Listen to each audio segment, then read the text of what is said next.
Don't you close your eyes. Look at me. You are not dying on this plane. Do you hear me? Ethan Caldwell had his hands wrapped around the collar of a dying stranger 40,000 feet over Nebraska, driving a needle into her thigh while 200 passengers pointed their phones instead of lifting a finger.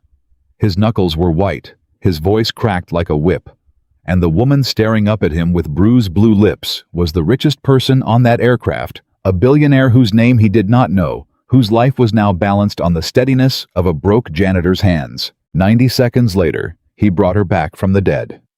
And then he did the one thing nobody on that plane could understand. He let go of her hand, stood up, walked to the back, took his little girl by the wrist, and vanished.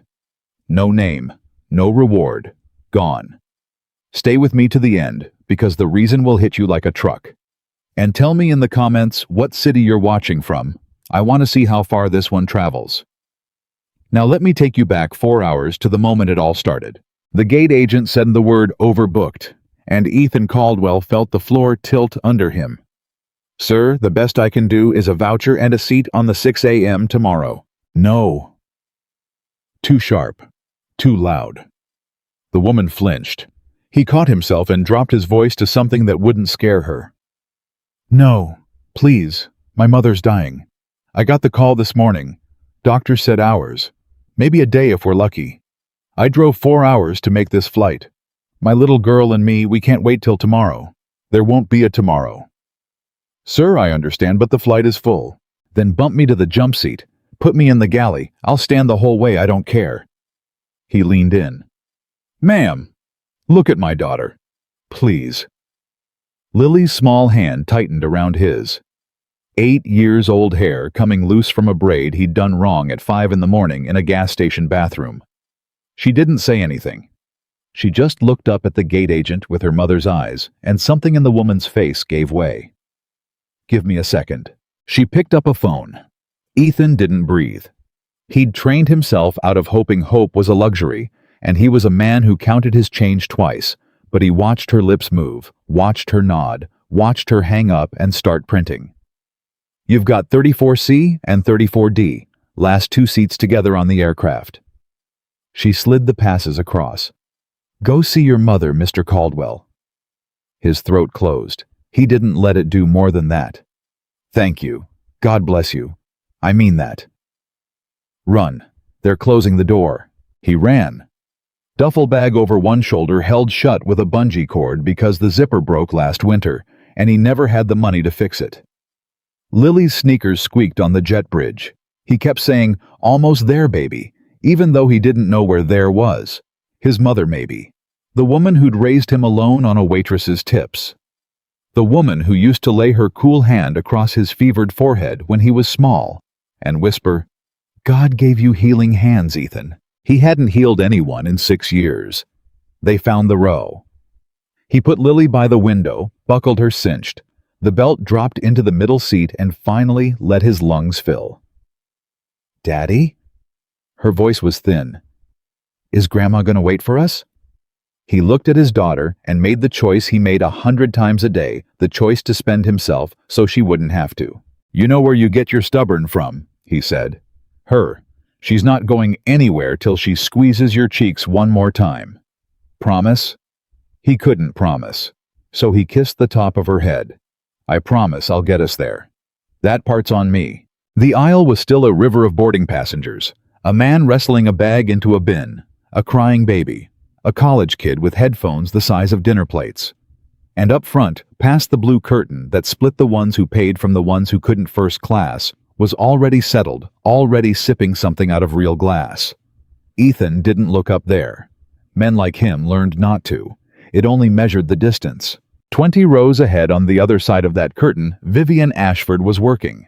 She was always working. 400 pages of due diligence glowed on her tablet. The hospital network everyone said couldn't be acquired, the one she was flying to inspect herself because Vivian Ashford trusted no one's eyes but her own. $14 billion. 30,000 employees. Built on no sleep and no mercy and a decision made a long time ago to switch off the part of herself that other people left running. 52 years old. No husband. No children. Nobody who used her first name without a reason attached. A chef she'd met twice. A security chief she paid more than her own brother.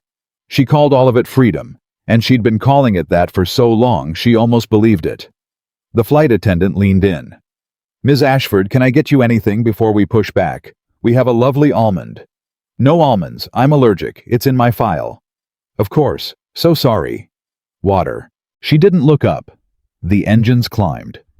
The woman who controlled the fate of 30,000 people went back to her spreadsheet and didn't notice she'd left the Earth. Somewhere over Nebraska, in the flat, dead middle of the flight, where time goes soft, it started. Ethan had his eyes shut. Not sleeping.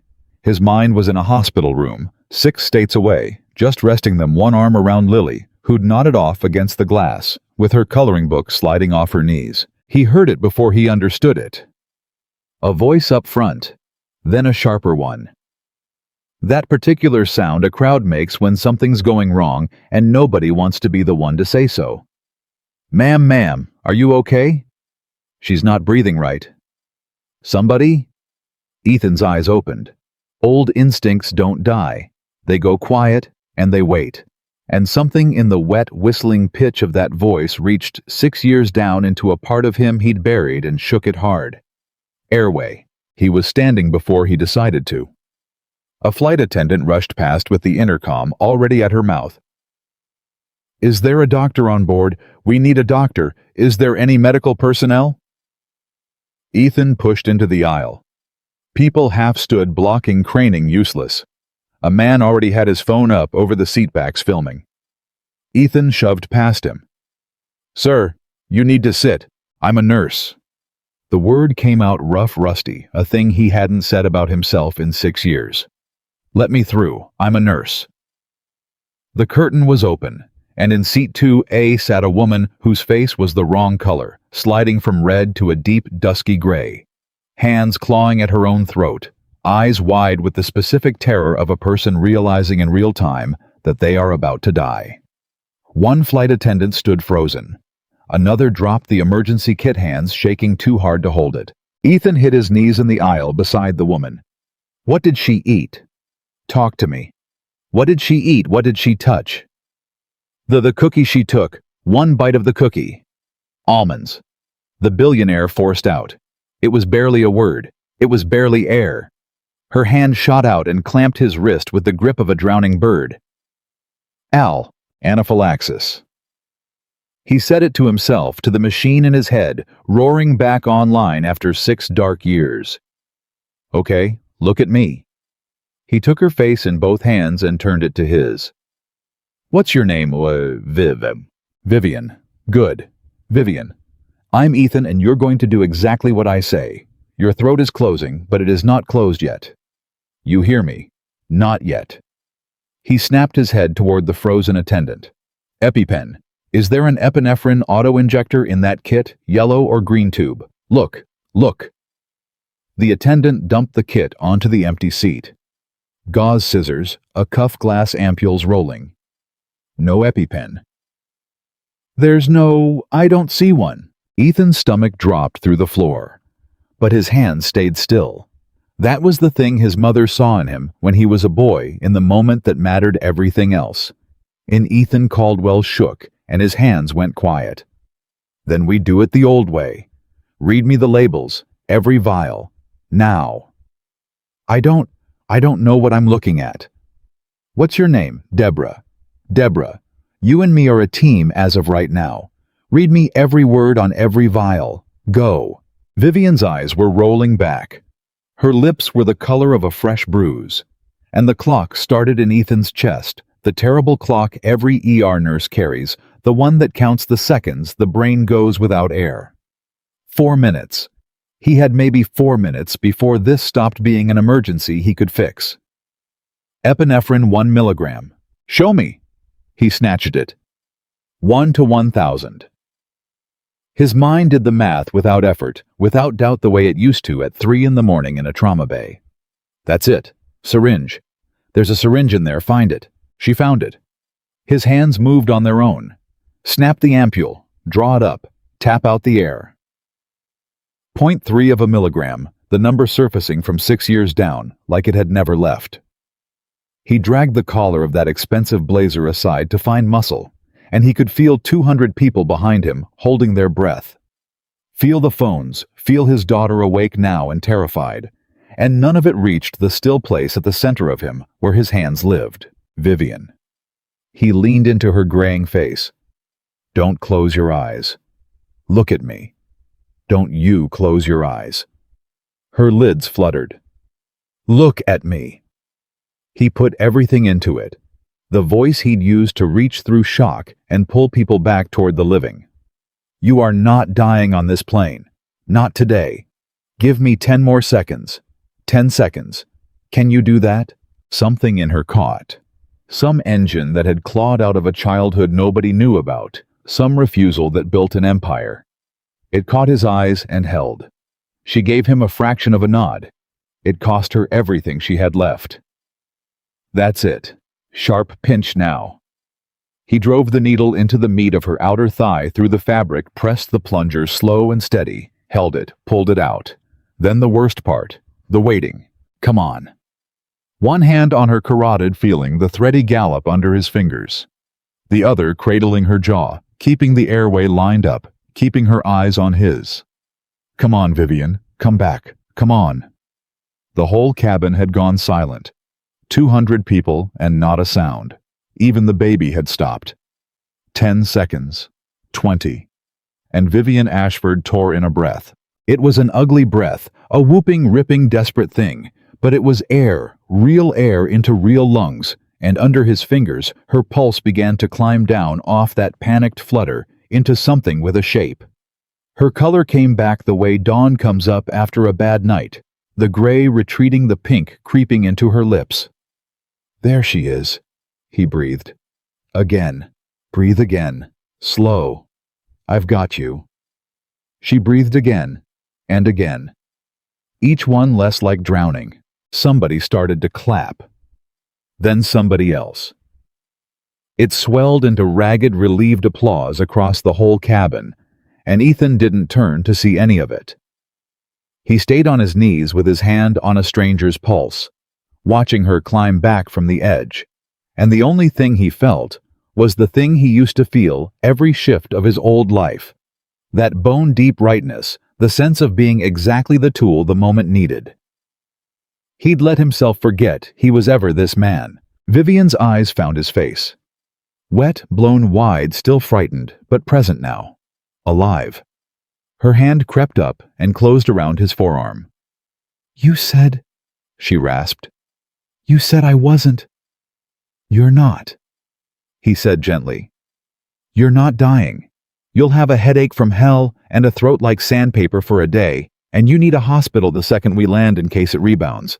But you're going to be fine. You did the hard part. You held on. I don't know you. She was crying now, the shaking involuntary tears of a person coming down off the worst adrenaline of their life. This was a woman Ethan would learn later who hadn't let anyone watch her cry in 20 years. Doesn't matter, he said. The captain's voice crackled overhead tight and controlled. They were diverting. Emergency landing, nearest field paramedics on the ground. Deborah knelt beside him now, steadier, holding oxygen where he pointed. The passengers sank back into their seats. The phone stayed up, still filming the stranger who'd come out of the back of the plane and reached into the mouth of death. Sir, Deborah said, they're going to need your name. The paramedics that report the airline, you'll have to give a statement. They'll want... I'll write it down, Ethan said. But he was already looking down the aisle, back toward row 34. Back toward one small face pressed to a seat back, wet-cheeked, watching her daddy, like he'd turned into somebody she didn't recognize. Lily. And the 4-minute clock in his chest was gone, replaced by a different clock, the one that had been running since 7 that morning. The one counting down his mother's hours. Hours. Maybe a day. And now they were diverting. Landing in the wrong state. Every minute on this tarmac was a minute stolen from a hospital room where a dying woman waited to see her only son's face one last time. He looked at Vivian Ashford breathing on her own, now safe now, and already he could see it starting, the machinery of wealth spinning up around her. A man in a suit 2 rows back was on a satellite phone. Somebody was asking if they knew who she was.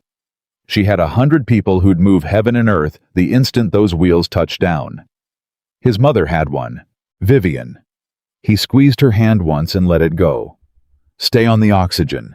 Sit up straight, it helps you breathe. When you get to the ER, tell them biphasic reaction. Tell them you got .3 of epi at, he checked his watch, 2:47 Central. They'll know what to do. Wait. Her fingers grasped after his and missed. Wait, what's your name? Where are you? Ethan was already standing, already turning. He walked back down that long aisle, past the phones, past the applause that started up again as he passed, past strangers reaching to grab his shoulder to shake his hand to say the word hero, and he heard none of it because he was walking toward the only person on that plane who was his.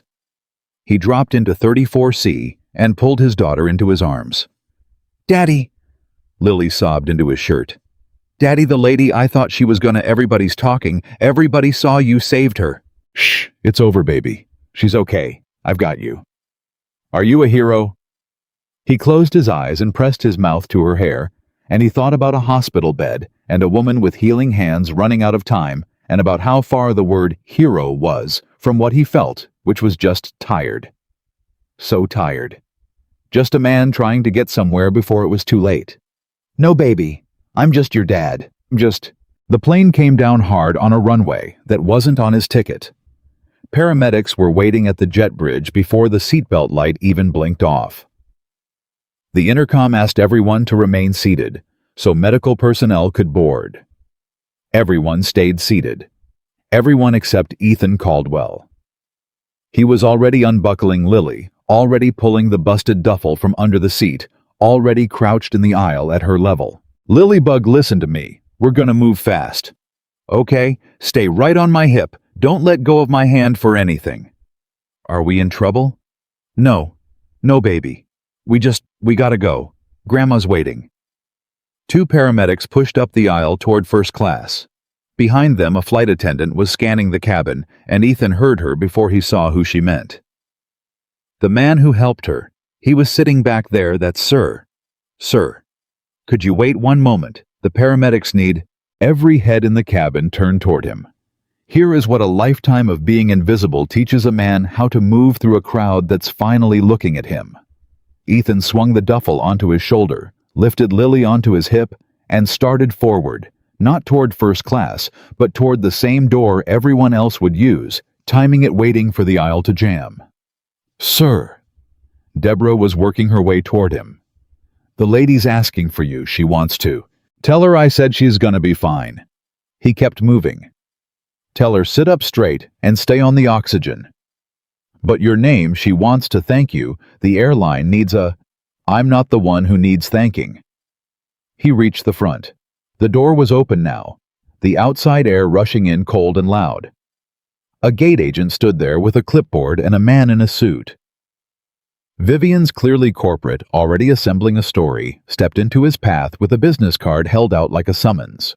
"Sir, Ms. Ashford would consider it a personal favor if you'd..." "Excuse me." Ethan turned his shoulder and slid past him with Lily clamped to his side, out onto the jet bridge, into the crowd of the connecting terminal, and he did not look back. Behind him in seat 2, a Vivian Ashford pushed the oxygen mask off her face and grabbed the paramedic's arm. "The man," she said. Her voice was wrecked, but the will in it was iron. "The man who saved me. Where did he go? Where did he go? Ma'am, please keep the mask on. Somebody find him. Somebody find that man. He didn't even..." She stopped. Her eyes were wet again, but it wasn't the adrenaline this time.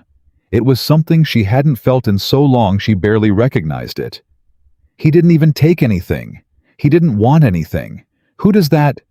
Nobody could answer her because the man was already gone. The rental counter had one car left, and it cost more than Ethan made in a week. "That's is there anything cheaper? That's the last vehicle on the lot, sir. Convention in town. You want it or not?" He looked down at Lily. He looked at the departures board at the 400 miles of interstate between this city and the one where his mother was dying, at the fact that the next flight to get him there didn't leave until morning, and morning might be too late. He slid his card across. It was the emergency card, the one he swore he'd never touch, the one already carrying the last 3 months he couldn't cover. "Please go through," he whispered, watching the terminal, and it did. They walked out into a gray afternoon, the two of them, a man and his daughter and a busted duffel bag, and nobody in that whole airport knew that the tired guy at the rental counter was the same man the entire internet would be looking for by nightfall. Because by the time Ethan pulled onto the interstate, with Lily buckled in the back and a gas station sandwich in her lap, the videos were already climbing. Mystery man saves collapsing woman on flight. Stranger performs emergency injection at 40,000 feet, then disappears. Who is the "don't close your eyes" hero? Internet demands answers. Ethan didn't know any of that. His phone was on airplane mode to save the battery, and his eyes were on the road, and the only voice in his head was his mother's, 40 years old and clear as a bell. "You've got healing hands, Ethan. Don't you ever waste them." "Daddy?" Lily's voice floated up from the back. "That lady you helped. Do you think she's scared being all alone in the hospital?" Ethan's hands tightened on the wheel. "I don't know, baby," he said quietly. "Probably. People with all that money, sometimes I think they end up the most alone of anybody. That's sad." "Yeah." He glanced at her in the mirror. "It is." He didn't know how right he was. He didn't know that back in that city in a private hospital suite that cost more per night than his rent, Vivian Ashford was sitting up in bed refusing sedation, telling her stunned assistant to cancel every meeting on the calendar for the next month. "Ma'am, the acquisition the board is expecting." "I don't care about the board." She was staring at the ceiling. "A man I've never met just risked getting arrested to keep me alive and walked away before I could learn his name. He had a little girl with him. Did you see her?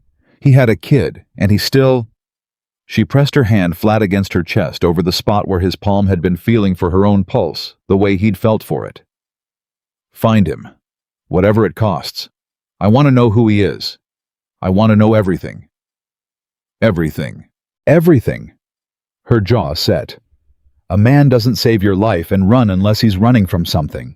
I want to know what he's running from." Ethan drove through the afternoon and into the dark. He drove past the exhaustion, past the point where his eyes burned past the second and third gas station coffees, because behind him, his daughter was asleep, and ahead of him, his mother was waiting, and he had promised "that part's on me." He drove with the radio low so it wouldn't wake Lily, and somewhere around hour 5, he caught the tail end of a news segment about the mystery hero on the Denver flight, and he changed the station without a flicker of recognition that they meant him. He wasn't a hero. He knew exactly what he was. He was the man who'd let his own wife die. That was the thing nobody on that plane could see. That was the thing the phones couldn't film. 6 years ago, Ethan Caldwell had been one of the best emergency nurses in his state, and one of the worst nights of his life had taught him what the inside of the system really looked like. The waiting, the transfers, the bed that wasn't ready, the specialist who was 40 minutes out, the paperwork that mattered more than the person. He had stood in a hallway and watched his Sarah slip away by inches, while the machine he'd given his whole life to shrugged and moved at its own indifferent pace. And when it was over, he couldn't put the scrubs back on, couldn't walk back into a building that had let her go. He'd traded a stethoscope for a mop and a warehouse pallet jack, and told himself it didn't matter that the only patient he'd ever need again was a 5-year-old girl who called him daddy. For 6 years, that had been enough of a lie to live on. And then a stranger started dying 20 feet away, and his hands had remembered everything his heart had tried to forget. "Daddy!" Lily stirred in the back as the highway lights of the city finally rose ahead of them. "Are we there? Is this Grandma's city?" "Almost, baby." His voice was hoarse. "Almost there." He didn't know that Vivian Ashford's investigators would have his name by breakfast. He didn't know that the second chance his dead wife would have begged him to take was already closing in on him from behind, wearing an expensive gray blazer, carrying a debt of gratitude it could not put down. He didn't know his whole invisible life was about to be dragged into the light. He only knew the exit was coming up, and the hospital was 6 minutes away, and his mother was still breathing. He put on his blinker in the empty dark and pulled off the interstate, and he whispered the same 3 words he'd whispered on the jet bridge, the same ones he'd whisper standing over her bed 20 minutes later, while she squeezed his hand with the last of her strength and told him to stop hiding from the world. "Hold on, Mama. I'm coming. Hold on." The corridor outside the ICU smelled like every bad night of Ethan Caldwell's life, and he almost couldn't make his legs carry him through it. Room 412. He'd repeated the number to the woman at the front desk twice because his mouth had gone dry, because a part of him was terrified that if he said it out loud, it would already be too late. Lily's hand was hot and small in his. It was 2:40 in the morning. He'd driven 400 miles on gas station coffee and pure will, and now that he was here 6 doors away, his feet slowed like the floor had turned to tar. "Daddy?" Lily tugged his hand. "Why'd you stop?" "Because I'm scared, baby. Because I've walked toward too many hospital beds and watched too many people I love stop breathing in them. Because the last time I did this, it was your mother, and I couldn't save her. And I've spent 6 years running from that hallway." He didn't say any of that. He crouched level with her the way he had on the plane. "I didn't stop, Lilybug. I just want you to remember something. When we walk in there, Grandma's gonna look real tired. She might have tubes and machines, but it's still Grandma. Okay, you give her a big smile. That's the medicine she needs most. You think you can do that?" Lily's chin wobbled, but she nodded. 8 years old, and already braver than half the grown men on that airplane. "Okay." He stood. "Okay, let's go see her." He pushed the door open at 2:44 a.m., and there she was. Margaret Caldwell had shrunk. That was the first thing that hit him, a fist straight through the sternum. The woman who'd carried 30-pound trays across a diner for 30 years, who'd stood between him and the whole world every single day of his childhood, had become something small and gray against the white pillow. But her eyes opened when the door moved. And they found him. And even now, even here, they lit up like he was still 6 years old coming home from school. "There's my boy," she whispered. Ethan crossed the room in 3 strides and took her hand, and the moment his fingers closed around hers, something in his chest that had been clenched tight for 18 hours, finally let go, and he pressed her knuckles to his lips, and he couldn't speak. "Don't you cry on me," Margaret said, though her own eyes were shining. "I didn't wait up all this time to watch you cry." "You waited," he managed. "You stubborn old woman. You waited for us." "Course I waited." Her gaze slid past him. "Now where's my there she is? There's my Lily." "Hi, Grandma." Lily gave her the biggest smile she had. It cracked halfway through, but she held it. "I didn't cry either." "No, you didn't. You're a Caldwell." Margaret lifted one trembling hand toward the girl. "Come here, baby. Let your grandma look at you. Lord, you got so big. When'd you get so big?" Ethan lifted Lily onto the edge of the bed, careful of the lines and the monitors, and for a few minutes, the 3 of them just were together, 3 generations in a room the machines had claimed, and it was the closest thing to peace Ethan had felt in years. Then a nurse came in to check the drip. A young woman, kind-eyed, and she glanced at the monitor and then at Ethan, with a look he knew too well, a look he'd given 100 families across 100 beds. The look that says not long now. Be here for it. He read it in half a second. Old reflexes. He gave her a small nod, professional to professional, though she had no idea he'd ever worn the badge, and she slipped out quietly. "That nurse," Margaret said when the door closed. "She's got the same look you used to come home with, the nights you lost somebody." Her eyes sharpened on his face with the terrible clarity the dying sometimes get. "You still got that look in you, Ethan. It never left." "Mama, don't mama me. Sit down. I don't have the strength to fight you, and I don't have the time, so you're gonna listen." She squeezed his hand with more force than he thought was left in her. 16 minutes. That's what the doctor told me I had left when he thought I was asleep. That was an hour ago. So I'm on borrowed time now, and I'm not gonna waste it. Ethan's throat locked. Lily's eyes went wide. "Take her out for a minute, would you?" Margaret said, gently nodding at the girl. "Let me and your daddy talk."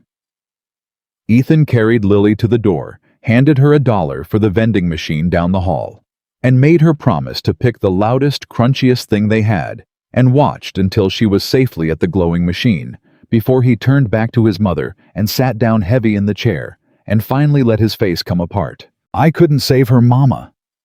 It fell out of him, 6 years of it right there at the edge of her deathbed. "Sarah, I stood right there, and I watched the system take her the transfers, the waiting the bed that wasn't ready. And I knew exactly what was happening, and there was nothing I could. I was a nurse, and I couldn't save my own wife. So I quit. I couldn't put the scrubs back on. I couldn't walk into another one of these buildings. I've been mopping floors and moving boxes for 6 years, and I told myself it was fine. I told myself Lily was enough." "Is she enough?" Margaret asked quietly. "She's everything." "That's not the same thing, and you know it." His mother's grip tightened. "Being a good father is everything, Ethan. But burying the man God made you, that's not fathering. That's hiding. And you're teaching that little girl out there that when life knocks you down, you stay down.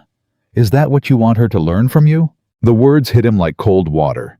He opened his mouth to argue, and nothing came out because she was right, and she'd always been right, and that was the maddening gift of Margaret Caldwell. "Something happened to you today," she said. "I can see it on you. Something woke up. Tell me." So he told her.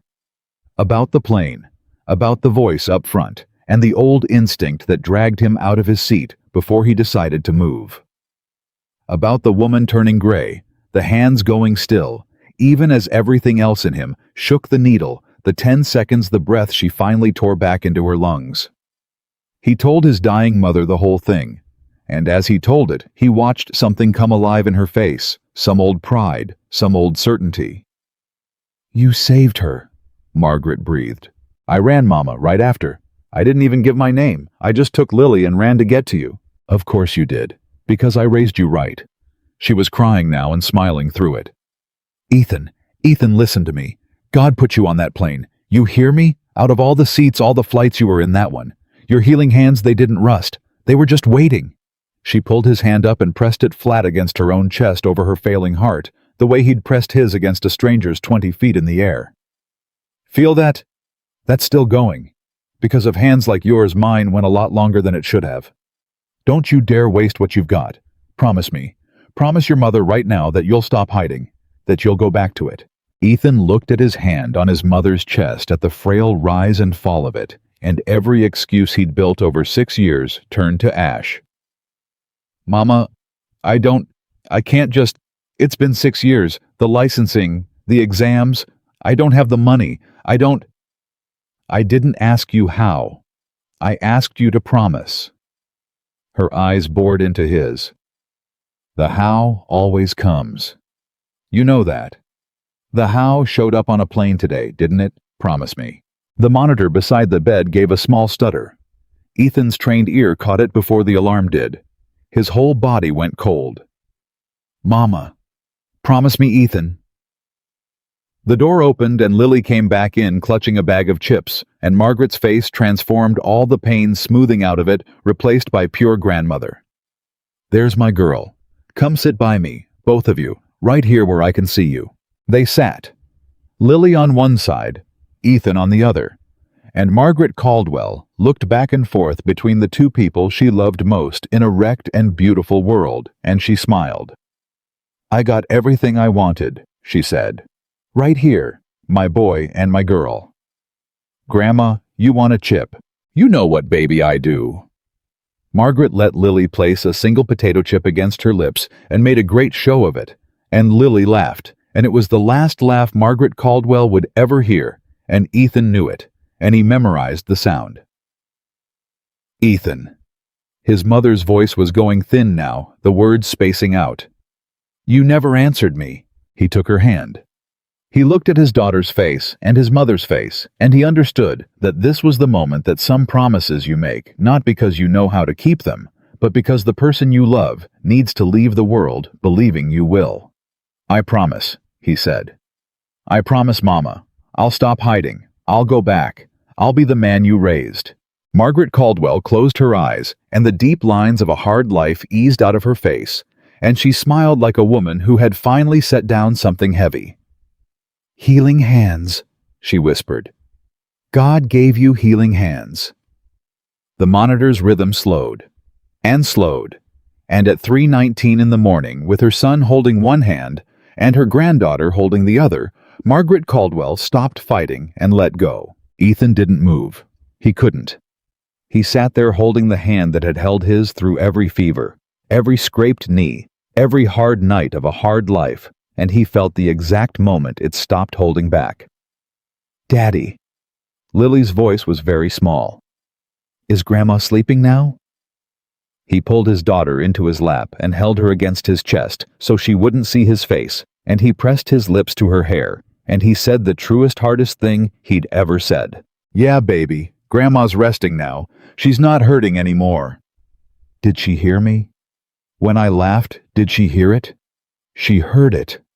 His voice broke on it. It was the last thing she heard, and it made her so happy. "Lily, you gave her the best gift anybody could have given her." They stayed like that a long time, a man and his daughter in a room that had gone quiet. While outside the window, a city that didn't know either of their names went on about its early morning business. He'd made it. Against everything, against the overbooked flight and the 400 miles and his own fear, he'd made it in time. And now she was gone, and he was more alone than he'd ever been, with a promise on his lips that he had no earthly idea how to keep. He didn't know that 4 states away at that exact hour, 3 of the best private investigators money could buy were already awake, already working, already closing the distance to a man they knew only as the passenger from seat 34C. He didn't know yet that his running days were over. The next 72 hours passed in the terrible blur that families know too well, the machinery of death that nobody warns you about. There were forms. There was a funeral home with a director who spoke in a soft, practiced voice about packages and options, and Ethan sat across from him with Lily coloring in the corner and did math in his head that made him sick. The cheapest option was more than he had. Everything was more than he had. "I understand this is a difficult time," the director said. "We do have a payment plan." "How much down?" Ethan said flatly. The number the man gave him emptied him out. But he nodded, because you don't haggle over your own mother's burial with your 8-year-old in the room, and he signed the papers, and he added one more debt to a mountain of debt, and he walked out into the cold with Lily's hand in his, and told himself he'd figure it out. He always figured it out. That was the whole story of his life, figuring it out one impossible month at a time. The night before the funeral, in a motel room that cost $42 and smelled like cigarettes somebody had smoked a decade ago, Ethan finally turned his phone off airplane mode to check whether his last paycheck had cleared. The screen exploded. 211 missed calls. Voicemails he didn't have room to store. Text messages from numbers he didn't recognize. And when he opened his email, thousands of them from news outlets. From strangers, from people calling him a hero, from people asking for interviews, from a woman named Denise, who said she was the one who'd filmed him on the plane and just wanted to say, "God bless you, sir." Ethan sat down on the edge of the bad motel bed and stared at the phone like it was a live snake. "Daddy, what's wrong?" "Nothing, baby. Go to sleep." But it wasn't nothing. He scrolled, uncomprehending, and the picture came together in horrible pieces. The video had gone everywhere. 50 million views on one platform, 30 on another. His face blurred, in some versions crystal clear, in others kneeling in the aisle of that plane, with his hands on a stranger's throat. The headlines all asked the same question. Who is he? Where did he go? Why did the hero vanish? And then he saw it. The message that changed everything. It came from an email address so clean and corporate, it looked like it cost money just to send. The subject line was 3 words. "Ms. Ashford is searching." His thumb hovered. He almost deleted it. Every instinct he had, every hard-won survival reflex of a man who'd learned that attention from powerful people was a thing that happened to you. Not for, you screamed at him to throw the phone in the trash and disappear again. But his mother's voice was still in his ears.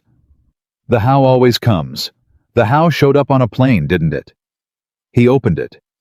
The message was short, and it was not what he expected. It wasn't a lawyer. It wasn't a threat. It was somehow warm. "Mr. Caldwell, we finally have a name. My name is Coralie Pham, and I am the personal assistant to Vivian Ashford, the woman you saved on Flight 1174. Ms. Ashford has not stopped asking about you since she regained consciousness. She does not want publicity for you. She understands you fled it deliberately, and she respects that more than I can say.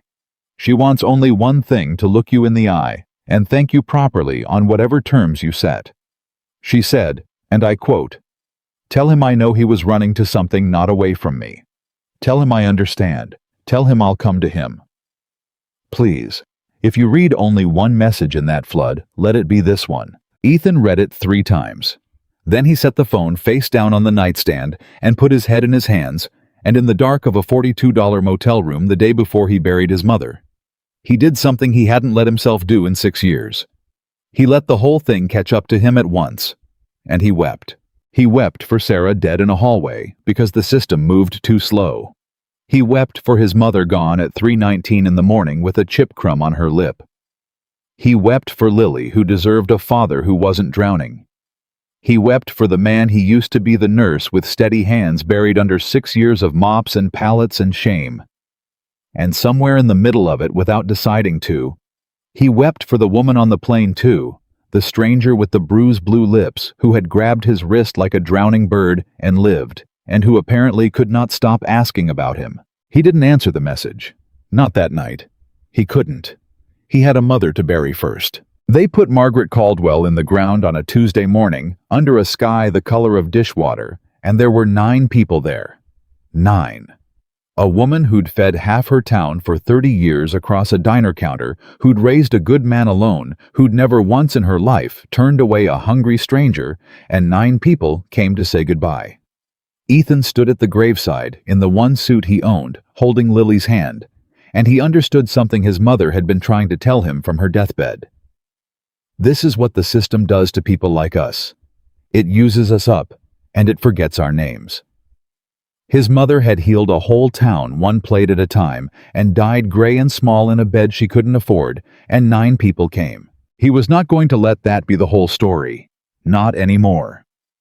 Standing at his mother's grave with the first fistful of dirt still cold on his palm, Ethan Caldwell made the second promise of that terrible week. He'd keep the one he made to her. He'd stop hiding. And if the how had really shown up on that plane, if a billionaire he'd never asked anything from was really willing to come to him, then maybe he'd stop being too proud to let it. He took out his phone at the graveside. His hands were shaking, but not the way they shook on the plane. This was a different kind of shaking. This was a man stepping off a ledge he'd been standing on for 6 years. He typed 4 words to Coralie Pham. Just 4. Where and when. "I'll come." He hit send before he could talk himself out of it, and he slid the phone back into his pocket, and he took his daughter's hand, and the 2 of them walked away from Margaret Caldwell's grave into the gray morning. He didn't know that 140 miles away, a phone chimed on a hospital tray, and Vivian Ashford snatched it up before her assistant could reach it, and read 4 words and pressed her hand flat against her chest, over the spot where a stranger's palm had brought her back, and for the first time since the plane, she smiled. He didn't know that the meeting he'd just agreed to would crack his whole life open, that the woman he'd saved had spent 72 sleepless hours learning everything about him, and that what she'd learned had done something to her that $14 billion never had. That she wasn't just grateful, that she was changed. The car ride back to the motel was quiet. Lily fell asleep against the window with the exhaustion of a child who's cried too much. And Ethan drove through the gray afternoon toward a meeting he couldn't imagine, toward a woman he'd met for 90 seconds and saved and left, toward a second chance, wearing an expensive blazer that he was still in the deepest part of himself, half certain he didn't deserve. His phone buzzed once more before he reached the motel. He waited until a red light to look. Tomorrow, 10 a.m. There's a diner off Route 9, the Bluebird. Ms. Ashford chose it herself. She said something told her you'd be more comfortable somewhere real than somewhere fancy. She'll be there alone. No press, no lawyers, just her. Thank you, Mr. Caldwell. You have no idea what you've done. Ethan read the word diner and felt his throat tighten because of course she'd pick a diner. His mother had worked a diner for 30 years. It was like Margaret was reaching down and arranging the furniture of his life from wherever she'd gone. The light turned green. "I'm coming, Mama," he said quietly to the empty road. "I don't know what I'm walking into, but I'm coming. I gave you my word." And in a hospital suite 140 miles away, Vivian Ashford was already on her feet, already pulling the IV from her arm against her doctor's furious objections, already telling Coralie to cancel the private jet and find her a normal car. A plain one. Nothing that screamed money, because tomorrow morning she was going to sit in a diner booth across from the man who'd saved her life. And for once in her carefully controlled existence, she had absolutely no idea what she was going to say. He almost didn't go. At 9 that morning, sitting in the rental car in the Bluebirds gravel lot with the engine running and Lily in the back asking why they were just sitting there. Ethan Caldwell came within a breath of putting the car in reverse and driving away. Every survival instinct he owned was screaming. Men like him didn't sit down across from women like her. Nothing good came of it. You did your good deed, and you kept your head down, and you didn't let the powerful get a look at how much you needed, because need was a thing they used against you. "Daddy, are we going in or not?" Lily kicked the back of his seat gently the way she did when he'd gone somewhere in his head. "You said there'd be pancakes." Pancakes. Right. He'd promised her pancakes to get her in the car because he hadn't been able to explain who they were really meeting. "Yeah, baby." He killed the engine before he could change his mind. "We're going in." It was 9:52 when they walked through the door, and the bell over it jingled. And Ethan's whole body knew this place before his eyes did. The smell of coffee that had been on the burner too long. The clatter of plates. A waitress with a pencil behind her ear calling somebody "hon." It was his mother's whole life, and it hit him so hard he had to stop just inside the door and breathe. And then he saw her. She was in the corner booth, and she'd seen him first. Vivian Ashford, the woman he'd last seen turning gray in seat 2A, was sitting in a cracked vinyl booth in a plain gray sweater. No makeup, no jewelry. A woman worth $14 billion trying and failing to look like she belonged in a diner off Route 9. And when her eyes found his face, she stood up so fast she knocked the table and rattled the coffee cups, and for a second she just stood there, with her hand pressed to her chest over the spot, and she couldn't speak either. They stared at each other across a diner, the two of them, the billionaire and the janitor, and neither one of them could find a single word. Lily broke it. "Are you the lady from the plane?" she asked, marching right up to the booth with the fearless directness of an 8-year-old. "The one my daddy saved." Vivian looked down at the little girl, and something moved across her face that Ethan couldn't name. "Yes?" she said, and her voice was rough. "Yes, I am. And you must be Lily." Lily's eyes went wide. "How do you know my name?" "Because I've been trying to find your daddy for 4 days," Vivian said. "And when you try to find somebody, you learn about the people they love. He talks about you. Did you know that? On the plane right after the first thing he did was go back to you. You were the most important thing on that whole airplane to him." Lily considered this, then nodded satisfied, as if it merely confirmed what she already knew. "He's a good daddy," she informed the billionaire. "I'm beginning to understand that." Vivian said quietly and lifted her eyes back to Ethan. They sat. Lily got her pancakes and a coloring placemat and settled into the far end of the booth, and for a while the two adults just sat across from each other, and the silence was enormous, and neither of them knew how to cross it. Ethan broke first. "You look good," he said. It was clumsy, and it wasn't what he meant, and he winced. "I mean, your color's back. On the plane you were—" He stopped. "You're okay. That's what I mean. You're okay. Because of you." She said it flatly, like a fact she'd checked and rechecked. "The doctors told me. If you'd been 30 seconds slower, if you hadn't known the dose, if you'd hesitated—" Her composure cracked just slightly at the edges. "They said most people wouldn't have known what to do without the pen. They said you did it the hard way from a glass vial on a moving aircraft with your hands, and you got it exactly right." She looked at him. "Who are you?" And there it was. The question. the one he'd been running from for 6 years. Ethan looked down at his own hands on the table. The hands that had done it. The hands that were rough now from warehouse work and cleaning chemicals. "Nobody," he said. "I'm nobody." "That's a lie." She said it without heat. "I've spent 4 days learning exactly who you are, Ethan Caldwell. And I know it's a lie. And I think you know it's a lie. And I think you've been telling it to yourself for a long time." His head came up sharp. "You investigated me." "Yes." "You had no right." "I know." She held his gaze. "You saved my life and ran before I could learn your name. What was I supposed to do?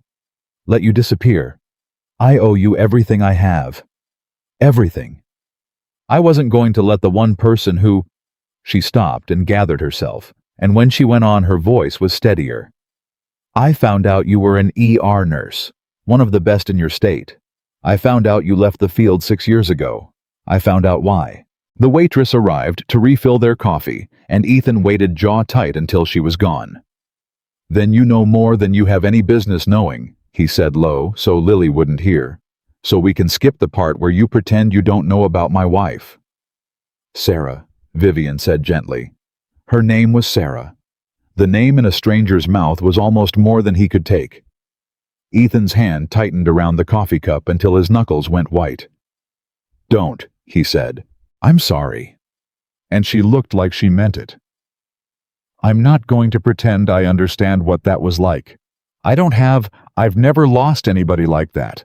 I've never let anybody get close enough to lose." She said it plainly, a woman stating the shape of her own life without self-pity. "But I read the reports. What happened to her? The transfer that didn't happen fast enough, the bed that wasn't ready, the specialist who was too far out. I read all of it." "Then you read that the system killed her," Ethan said. "The same system you're flying around inspecting, the same system you're buying up piece by piece." His voice was rising, and he pulled it back down, glancing at Lily, who was mercifully absorbed in her pancakes. "You want to know who I am, Ms. Ashford? I'm a guy who watched the thing you invest in let his wife die in a hallway while it filled out paperwork. That's who I am." He expected her to flinch, to defend herself, to do the thing rich people did, which was explain to you why the thing that hurt you was actually more complicated than you understood. She didn't do any of that. She sat there and she took it. And then slowly she said the last thing he expected. "You're right." Ethan blinked. "You're right," Vivian said again. "The system that killed your wife is the same one I've built a fortune around. I'm not going to insult you by pretending otherwise." She turned her coffee cup slowly in her hands. "I've spent 4 days doing nothing but thinking about this, about you. A man who lost everything to the machine, who had every reason in the world to hate it, and who still. When a stranger started dying 20 feet away, a stranger who was exactly the kind of rich, insulated person the machine was built to protect, you still got up. You still saved me. You didn't ask who I was. You didn't check whether I deserved it." Her voice caught. "I have spent 30 years believing that the world runs on transactions, that everybody wants something. And then a man who has every reason to let me die instead risks arrest to keep me breathing and asks for nothing and vanishes." She looked at him. "You broke something in me, Ethan. I've been trying to put it back together for 4 days, and I can't." The diner clattered around them. Ethan didn't know what to say. "So here's what I want to do," Vivian went on, and now the CEO was back in her voice, steady, decisive. "I want to give you—" "No." He said it before she finished. He'd known this was coming. He'd braced for it the whole drive here. "No.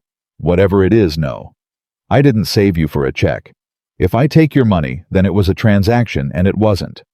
It was the one thing in 6 years I did that wasn't about surviving. Don't turn it into a transaction." "I wasn't going to offer you money." That stopped him. "I was going to say," Vivian continued, watching his face, "that I want to give you a chance to keep a promise, the one you made to your mother." Ethan went very still. "How do you—" His voice came out wrong. "How could you possibly know about that?" "I didn't," Vivian said quietly. "Not the specifics. But your mother passed 3 days ago. I know that too. I'm sorry. I'm so sorry. I know the timing of all this is. I know. But I know a little about deathbed promises, Ethan. My father made me make one. I've spent my life keeping the wrong one. She leaned forward. I looked at your file at a man who used to save lives and now mops floors, and I thought whatever that man promised somebody he loved before they died, I'd bet my whole company it had something to do with going back. Am I wrong? Ethan couldn't answer. His eyes were stinging. Across the booth, Lily had stopped coloring and was watching the grown-ups with the quiet radar of a child who knows something important is happening. You're not wrong, he finally managed. Then let me help you keep it. Vivian's words came faster now. Not with a handout, with a road. My foundation runs a healthcare reentry program for nurses, doctors, techs who left the field and want to come back. Licensing support, refresher training, exam prep. The exact bureaucratic mountain that's standing between you and the scrubs. It exists. It's real. It's not charity people apply. People earn it, people wash out. But I can get you in the door, and after that, it's on you. She sat back. That's the offer. Not money. A door. You do the rest yourself or you don't do it at all. Ethan stared at her. Here it was. The how. Showing up exactly the way his mother swore it would, wearing an expensive blazer sitting in a diner she'd chosen because something told her he'd be more comfortable somewhere real. He could almost hear Margaret laughing. But the walls he'd built in 6 years didn't come down that easy. Why? He asked. And don't tell me it's gratitude. You could send me a fruit basket for gratitude. Why this? Why go to all this trouble for a stranger? Vivian was quiet for a long moment. And when she answered, she told him a truth that clearly cost her. Because when I was dying on that plane, she said, in the last few seconds when I thought that was it, I didn't think about my company. I didn't think about the $14 billion, or the acquisitions or any of it. You know what I thought? I thought nobody's going to miss me. I have 30,000 employees and a brother and a board, and not one single person on this earth is going to feel a hole where I was. Her jaw tightened. That was the thought I was going to die with. And then you grabbed my face and told me to look at you, and you fought for me like I was somebody worth fighting for a total stranger, and you... Her voice broke finally all the way. You gave me my life back. And I've had 4 days to look at that life. And I don't like what I built. I built something that would let a woman like your wife die in a hallway. I built something that would let me die alone. And I'm 52 years old, and I'm just now realizing I don't want to be that person anymore. She wiped her eyes with the back of her hand roughly, like she was angry at the tears. So no, it's not gratitude, Mr. Caldwell. It's the first honest thing I've wanted to do in 30 years. Let me. The whole booth was silent. Even the diner seemed to have hushed. And Lily, who had been listening to every word, reached across the table and put her small hand on top of Vivian's. Don't be sad, the little girl said. My grandma always said sad hearts just need something to do. That's why she made pancakes. Maybe you need something to do. Vivian looked down at the child's hand on hers, and whatever was left of her composure dissolved. She turned her palm over and held Lily's small fingers, and she looked up at Ethan with wet eyes and something like wonder. She's right, Vivian whispered. God, she's exactly right. Ethan looked at his daughter holding the hand of the richest woman in America, and he thought about his mother dead 3 days, who'd made pancakes for a whole town, and told him from her deathbed that the how always comes. He thought about the 9 people at her grave. He thought about the promise still warm on his lips. And he thought about Lily and what she was learning from watching him, and whether he wanted the lesson to be that when life knocks you down, you stay down, or whether he wanted it to be something else. If I do this, he said slowly, and I'm not saying I'm doing it if I do this, there's rules. Vivian's head came up. Name them. No special treatment. I go through the program like anybody else. If I can't hack it, I wash out same as anybody. I'm not gonna be the guy who got in because a rich lady felt like she owed him. Done. Actually, that's how it works anyway. And Lily comes first. Always. If there's ever a choice between some exam and my daughter needing me, my daughter wins every time and nobody gives me grief about it. That's not a rule I'll agree to, Vivian said, and Ethan's stomach dropped, and then she added, because it's not a rule, it's just obviously true, and any program that would make you choose otherwise isn't worth being in. Next, Ethan almost smiled. Almost. And you don't. This was the hard one. You don't fix things for me behind my back. No secret checks to my landlord. No mysteriously paid-off funeral bills. I've been taking care of me and mine for 6 years, and I'll keep doing it. I take the door. I don't take the money. That's the deal. Vivian looked at him for a long moment, and he could see her wanting to argue, could see the reflex of a woman used to solving problems with her checkbook, fighting against something new in her. That's going to be the hardest one for me, she admitted. Because I can see exactly how hard your life is, and I have the power to make it easier with a single phone call, and everything in me wants to make that call. She exhaled. But I understand it. Your dignity isn't for sale, and if I bought it, I'd be turning you into exactly the transaction you're afraid of. So yes, I agree. The door, not the money. Then a beat later, quieter.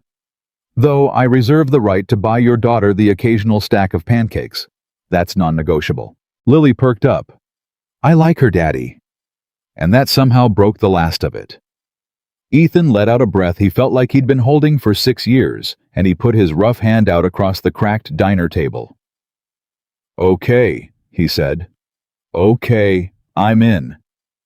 Vivian took his hand and shook it, and the two of them held on a beat longer than a handshake needed the billionaire and the janitor, sealing a bargain that neither one of them fully understood the size of yet.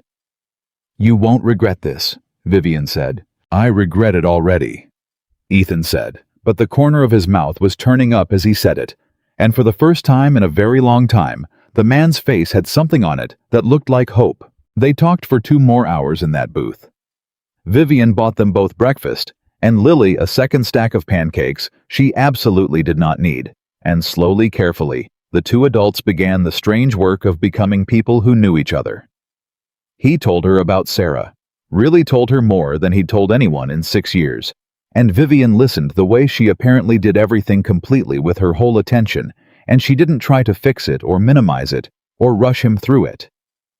And in return, she told him a little about her father, the deathbed promise she'd kept for 30 years, the one that turned out to be the wrong one. Build something they can't ignore. Her father had said, make them respect the name, and how she'd built exactly that, and woken up at 52 on a plane, realizing she'd built a monument and forgotten to build a life. He'd be proud of the company, Vivian said. He'd hate what I became to build it. I'm only now figuring out those are 2 different things. Around noon, Coralie Pham appeared at the diner door, discreet checking in, and Vivian waved her off for another 20 minutes, which Ethan gathered nobody ever did to a schedule like hers. Your assistant looks nervous, he observed. Coralie's spent 4 days watching me cancel a $1 billion acquisition to sit in a diner, Vivian said dryly. She thinks I've lost my mind. She may be right. It's the best I've felt in years. But as the meeting wound down, as the check came, and Lily's eyelids grew heavy from too many pancakes, a shadow crossed Vivian's face, and Ethan, who'd spent 6 years reading the small signs of trouble on people's faces, caught it. What? He said. Something just went across you. What is it? Vivian hesitated. It's nothing you need to worry about. You just spent 2 hours telling me you're done with transactions and half-truths. Don't start now. What is it? She almost smiled at having her own words turned back on her. Then the smile faded. My brother, she said. Marcus. He's on the foundation board. He runs a good chunk of the company's operations.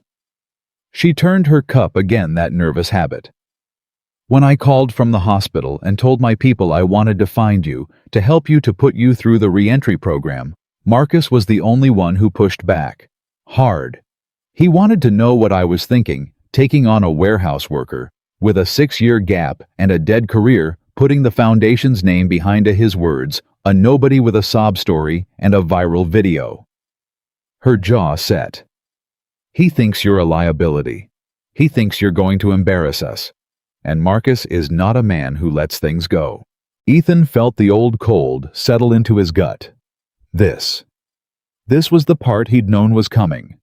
This was why men like him kept their heads down. "So I'm walking into a place where the boss's brother already hates me before I show up," he said flatly. "Great, that's just great." "He doesn't hate you," Vivian said. "He doesn't know you well enough to hate you. He hates what you represent, me making a decision with my heart instead of my calculator. That's what scares him." She leaned forward, and there was steel in her now, the $14 billion steel.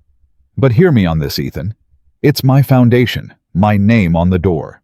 And I have spent 30 years letting my brother and my board and my father's ghost tell me what a person like me is allowed to care about. I'm done. If Marcus has a problem with me helping the man who saved my life, then Marcus can bring it to me directly, and we'll have it out. You're not walking into this alone. Do you understand? Whatever comes, you are not alone in it." Ethan looked at her. This stranger he'd met 6 days ago, on the worst afternoon of both their lives, and he wanted to believe her.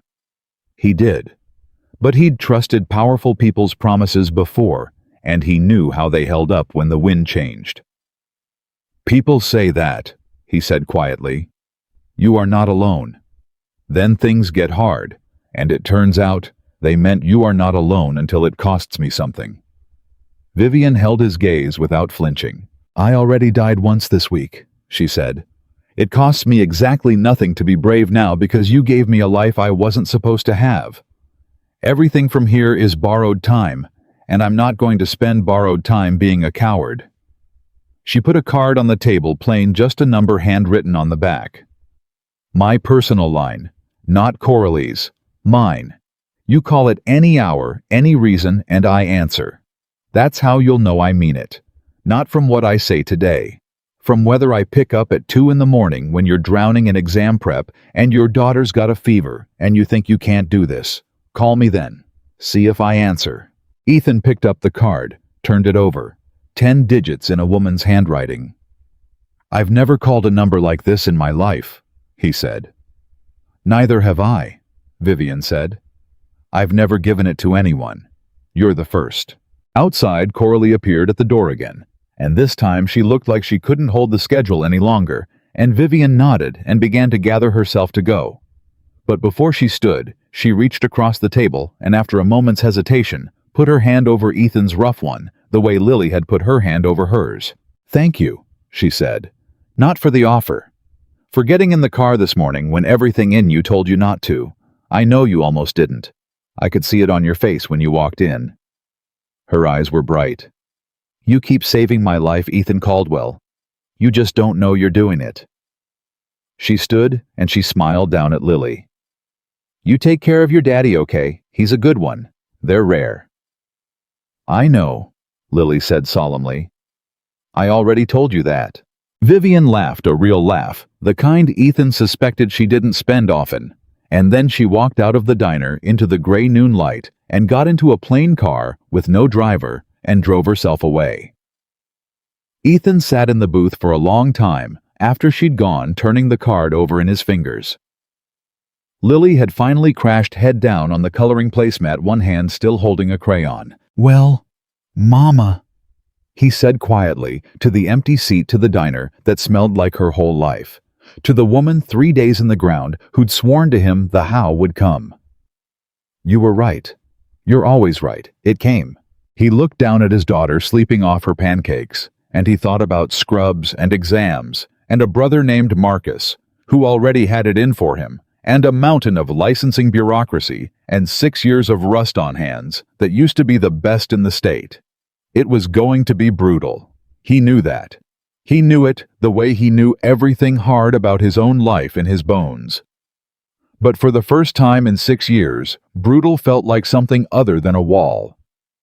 It felt like a door. He gathered his sleeping daughter into his arms, left a tip on the table bigger than he could afford, because it was a diner, and his mother had raised him to know what those tips meant to the people who lived on them, and he carried Lily out into the afternoon. He had a promise to keep. And somewhere he was dead certain his mother was watching to make sure he kept it. The first day of the re-entry program, Ethan Caldwell sat in his car in another parking lot, and this time, he really did almost drive away. It had been 3 weeks since the diner.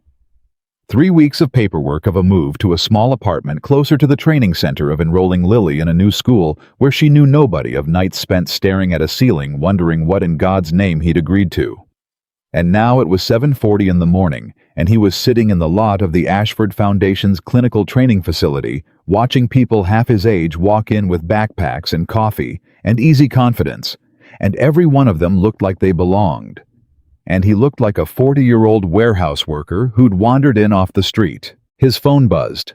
A text. "Vivian, you're sitting in the parking lot right now, aren't you?" Ethan stared at it. Typed back. "How do you know that?" "Because it's what I'd be doing." "Go inside, Ethan. The hardest part of every hard thing is the door. You already know that. You told my daughter sorry. Your daughter the same thing about a hospital room. Now walk through your own." He read it twice. Then he got out of the car. The instructor was a woman named Dr. Reyes Sharp, no nonsense, maybe 60, who'd run emergency departments for 30 years before she started teaching people how to come back to them. She stood at the front of a room of 12 returning clinicians and laid it out flat. "I'm going to be honest with all of you because you're adults and you deserve honesty," she said. "Most of you won't finish. Not because you're not smart, because coming back is harder than starting fresh. When you start fresh, you don't know what you don't know. You people know exactly what you've lost, and you're going to spend every day measuring the gap, and that gap is going to try to eat you alive. Medicine moved while you were gone. Protocols changed. Drugs you knew got pulled and new ones showed up. The muscle memory you're counting on is going to fail you at the worst moments, and it's going to make you feel like a fraud." She scanned the room. The ones who make it aren't the smartest. They're the ones who can fail in front of people and get back up anyway. That's the whole test, not the exams. That. Ethan felt like she was talking directly to him, and she was right, all of it, on the very first day. They ran a simulation that morning, a coding patient, a mannequin wired to react, and Dr. Reyes called Ethan up first, and he stepped up to that plastic body with 12 people watching and 6 years of certainty in his hands, and he froze. Not entirely. His hands knew where to go, but the drug he reached for was the old drug, the one they'd stopped using 2 years into his absence. And when he called out the dose, it was the old dose, and a kid half his age, a respiratory tech named Devin, who couldn't have been 26, said quietly, They changed that. It's not that anymore." The whole room went silent. Ethan stood there over the mannequin with the wrong drug in his hand, and his face burning, and the humiliation was so total, so complete, that for one horrible second, he was back in that hallway 6 years ago, watching Sarah slip away, useless, a nurse who couldn't save anybody. His voice wouldn't work. "I'm sorry, Don't apologize," Dr. Reyes said crisply. "Correct it. What's the current protocol?" "I don't know," Ethan said, and it came out raw. "I don't know the current protocol. I've been gone 6 years. I don't know." He set the syringe down, and he thought, that's it. That's the end. I'm going to walk out of here and quit, and this was all a beautiful mistake. And then Dr. Reyes did something he didn't expect. She smiled. "Good," she said. "That's the first honest I don't know I've heard in this room all morning. You know how many people die in real codes because somebody couldn't say those 3 words? You just passed the only test that matters today. Caldwell, you told the truth when it cost you something." She turned to the room. "Everybody watch him, because that gap he just admitted to, that's not weakness. That's exactly where the learning goes." Ethan didn't quit that day, but it was close. And it was the first of 100 days just like it. He called Vivian that night. Not because he needed anything. Because he'd told her he'd never call, and she'd told him that was how he'd know she meant it. And after the day he'd had, he wanted to know if the number was real. She picked up on the second ring. "Ethan, "I made a fool of myself today," he said without preamble. "In front of a room full of kids. Grabbed the wrong drug in a simulation. A 26-year-old had to correct me." "And," Vivian said. "And nothing. That's it. That's the call. I just—" He exhaled. "I told you I'd never call this number. I guess I wanted to see if you'd actually pick up." "I picked up," Vivian said. There was something soft in her voice. "I'll always pick up. Now tell me about the kid who corrected you. Did you learn the right protocol?" "Yeah." "Then the 26-year-old just made you a better nurse than you were this morning, and someday a patient's going to live because a kid embarrassed you in a simulation lab. That's not humiliation, Ethan. That's the job." A pause. "How's Lily settling into the new school?" And that was the thing about Vivian Ashford that Ethan hadn't expected. She asked about Lily every single time. Not as a courtesy. She remembered the teacher's name. Remembered the girl was nervous about making friends. Remembered Lily had a loose tooth she was terrified to pull. A woman who ran a $14 billion company kept track of an 8-year-old's loose tooth. "She's okay," Ethan said. "Made one friend, girl named Priya. They're inseparable now. Good. Kids need one good friend more than they need 20. "Yeah." He hesitated. "Vivian, the loose tooth. It came out yesterday. She was scared, but she did it herself." There was a silence on the line, and then Vivian said in a strange voice, "She did it herself." "Yeah, that's—" And Ethan could swear the richest woman in America was getting choked up over a child's baby tooth. "That's a big deal. Tell her I said that's incredibly brave. Tell her the tooth fairy in this state pays a premium for teeth that brave." "You are not paying my daughter's tooth fairy." "I would never dream of undermining our agreement," Vivian said, and he could hear the smile. "I'm merely commenting on regional tooth fairy economics." Ethan laughed, and it surprised him how easy it was, how it had become easy without him noticing. That was week 4. By week 8, something had shifted, and Ethan couldn't have said exactly when it happened. The gap Dr. Reyes had warned about was still there, but it was closing day by brutal day. The muscle memory that had failed him was rebuilding itself around the new information. He started getting the simulations right. Then he started getting them right fast. The old nurse, the one who'd been the best in his state, was surfacing again from 6 years underwater, and every time a piece of him came back, it felt like reclaiming something stolen. And Vivian was there for all of it. Not hovering, not managing, just there. She'd show up at the training center sometimes at the end of a day in her plain sweaters, and she'd sit in the parking lot, and they'd talk through the open car windows like teenagers, and she'd ask him what he learned, and he'd ask her about her day, and she'd tell him about board meetings and acquisitions, and slowly, without either of them deciding to, they became the person the other one called when something happened. Lily adored her. That happened fast, and it happened completely. Vivian never bought her expensive things, she'd kept to the agreement, with a scrupulousness that surprised Ethan, but she showed up. She came to the school play and sat in a folding chair in the back and cried when Lily delivered her 4 lines as tree number 2. She learned the names of Lily's stuffed animals. She let an 8-year-old paint her nails a truly hideous shade of purple and wore it to a shareholder meeting without a word of complaint. "You're spoiling her," Ethan said one evening, watching Lily show Vivian a drawing. "I'm not spoiling her," Vivian said quietly. "I'm learning from her. There's a difference." She watched the little girl. "She has no walls, Ethan. None. She just loves people. Openly. Without checking first whether it's safe. I didn't know people could do that. I thought everybody built the walls. I've spent 30 years thinking the walls were just what being an adult was." Her voice dropped. "She's teaching me it's a choice, that you can just not build them." Ethan looked at her.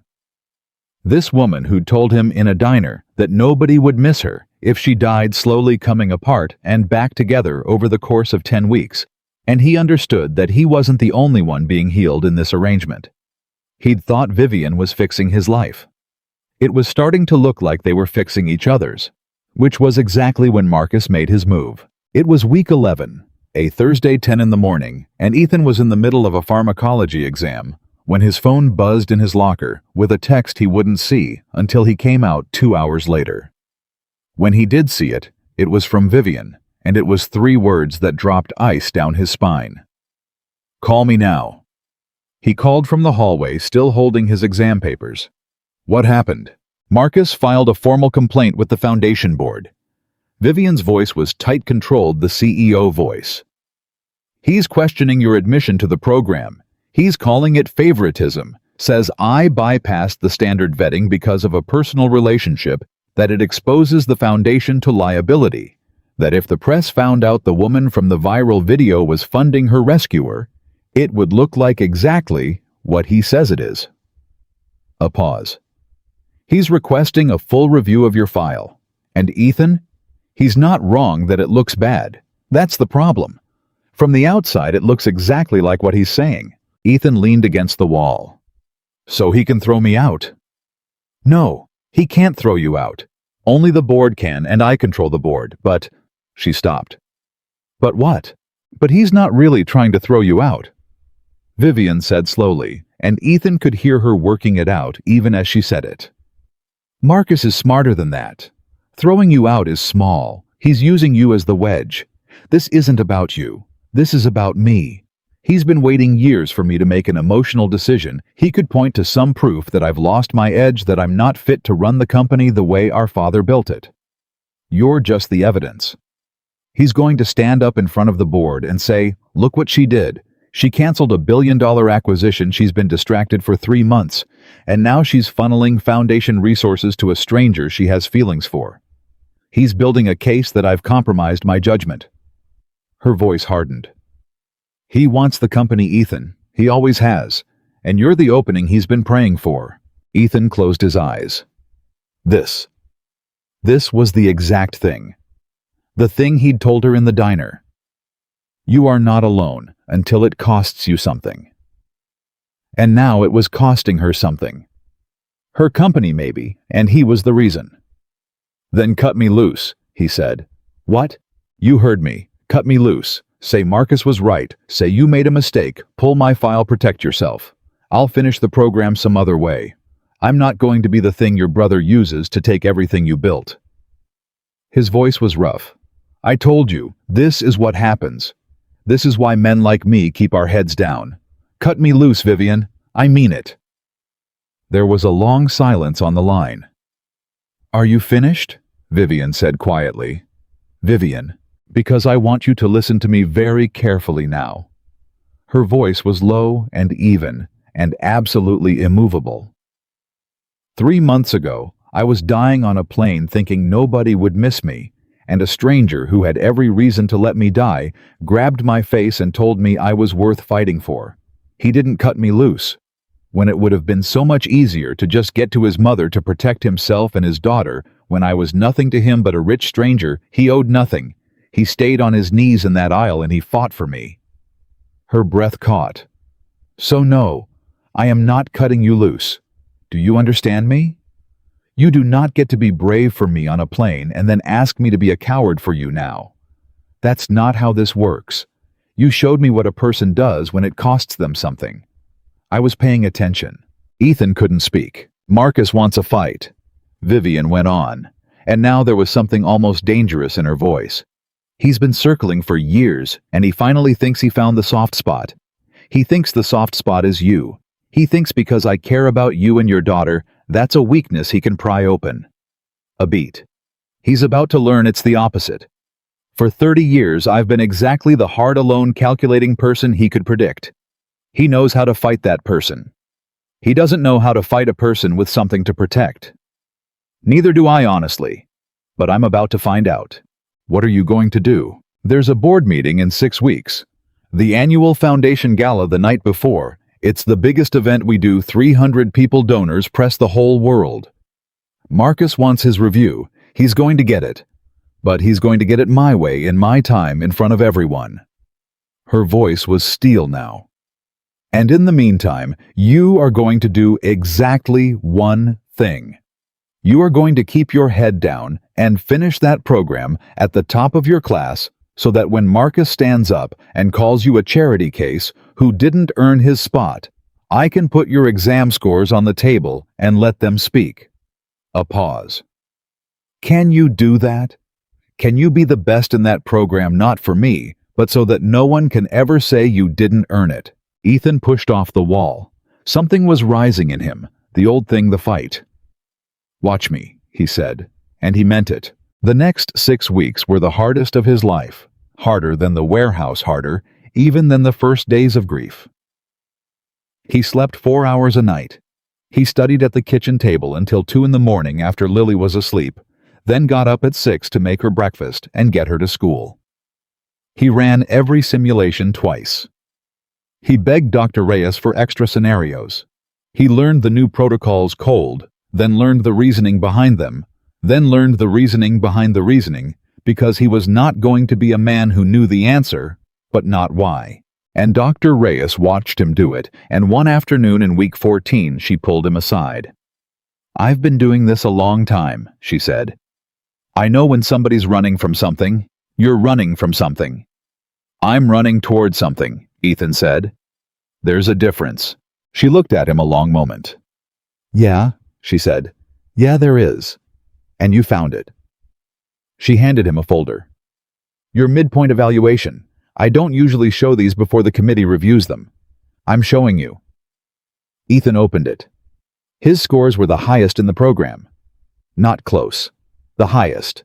"Whatever's coming for you," Dr. Reyes said, "and I can tell something's coming. You've got that look when it comes. You walk in there knowing this. You didn't get carried. You climbed. Every inch. I've got the paperwork to prove it, and I will testify to it in front of God and anybody. You hear me?" Ethan's throat tightened. "Why are you doing this?" "Because 30 years ago, a nurse admitted she didn't know something in front of a room full of people," Dr. Reyes said, "and it saved a life, and it wasn't easy, and nobody stood up for her afterward when the politics came." She held his eyes. "That nurse was me, so I stand up now, for the ones who tell the truth when it costs them. Go home. Kiss your kid. Come back tomorrow and climb some more." That was week 14. In week 16, 5 days before the gala, the twist came that nobody saw coming. Ethan was leaving the training center at 6 in the evening when a man he didn't recognize was leaning against his car. Expensive coat, careful haircut, the kind of face that had never once worried about money. Ethan knew who it was before the man opened his mouth because he had Vivian's eyes colder. "Ethan Caldwell," Marcus Ashford said like he was tasting the name. "The hero of the hour. I wanted to meet the man who's cost my sister her mind." Ethan set his bag down slowly. "You're Marcus." "I am. And I'm going to do you a courtesy my sister won't." Marcus pushed off the car. "I'm going to tell you the truth. She's not helping you because you're special. She's helping you because you're a symptom. My sister had a near-death experience, and now she's having a crisis, and you're the shiny object she latched onto. In 6 months, when she's herself again, when the guilt wears off, you're going to be an embarrassment she can't get rid of. I'm not your enemy, Caldwell. I'm the only one in this whole circus telling you the truth." He pulled an envelope from his coat. "So here's an off-ramp. There's a check in here.